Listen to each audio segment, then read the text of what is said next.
Alright, what's going on, guys? Today I'm doing an oil change on my er1000, and I'm going to show you what a cluster F this is to do an oil change.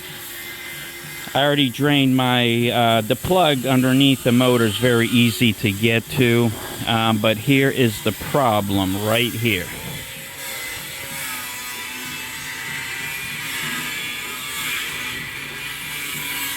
You're looking at the oil filter, and this was one of the reasons why I removed the muffler, because the muffler would take up this whole part of the engine bay right here, and it was impossible to get to the oil filter.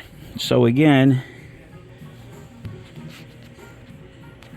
that's my oil filter down there. I have no clue how I'm going to do this. This is the first oil change.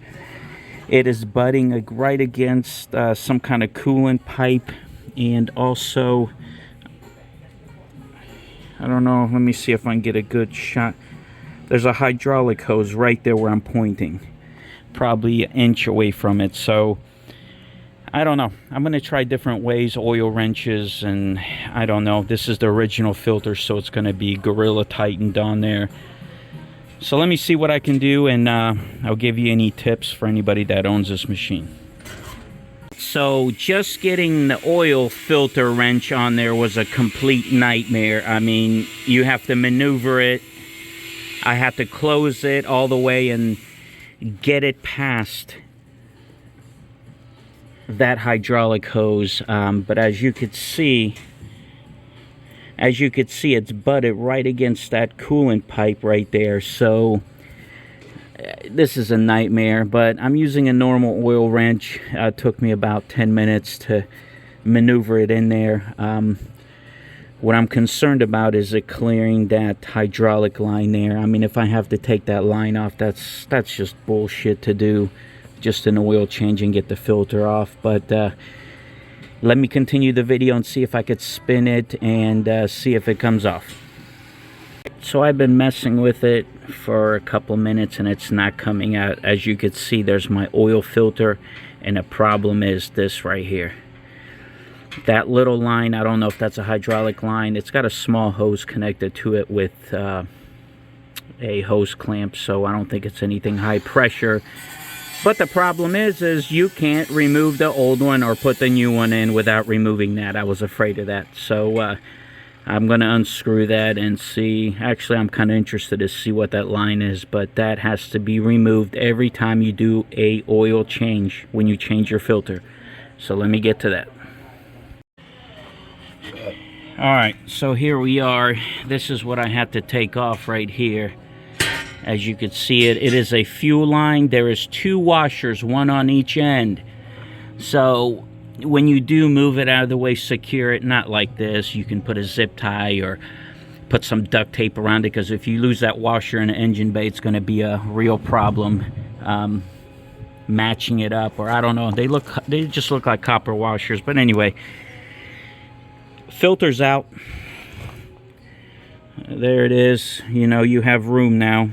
But that fuel line does have to come out. So here's the thing, which I can't stress enough.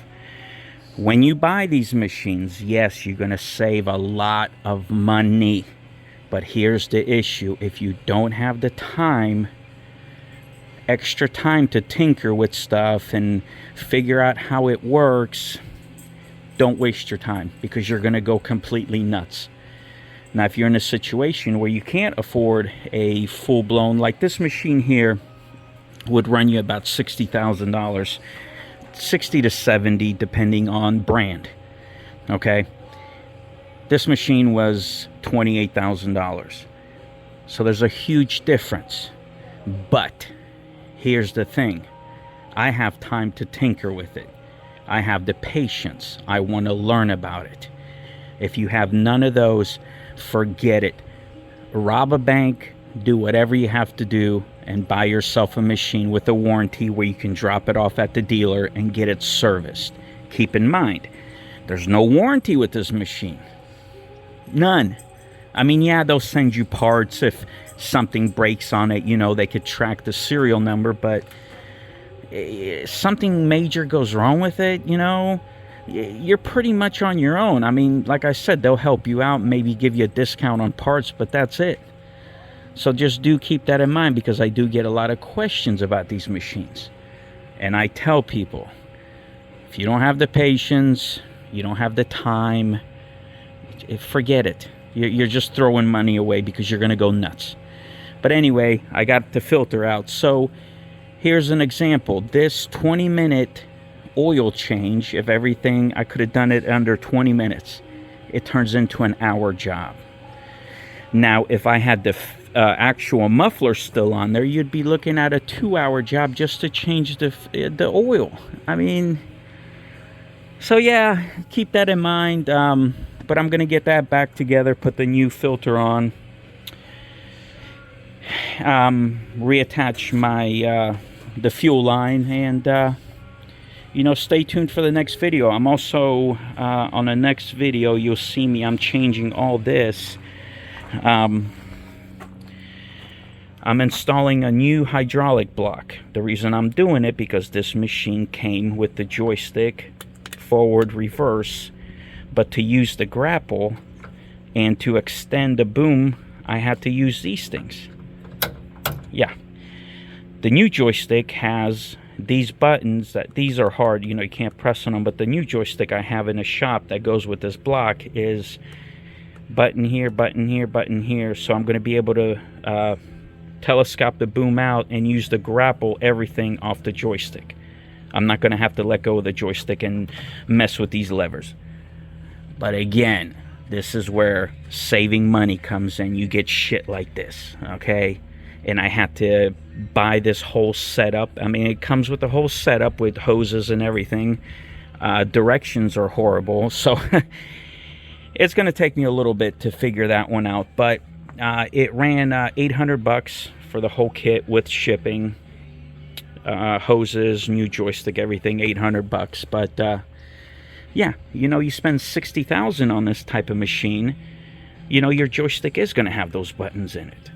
But in the long run, even with the upgrades I do to my machines, all the upgrades I do to make them 100% commercial ready, still I'm way under budget what I would spend on a Kubota or John Deere or whoever hell makes these little articulate loaders.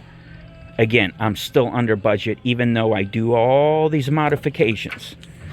And I enjoy them. I really do, because I learn about the machine and I know what I have. And if something goes wrong, I know what to do. But anyway, thanks for watching me. I'll post the next video. Will be about that. And any questions, comments, leave them down below. See ya.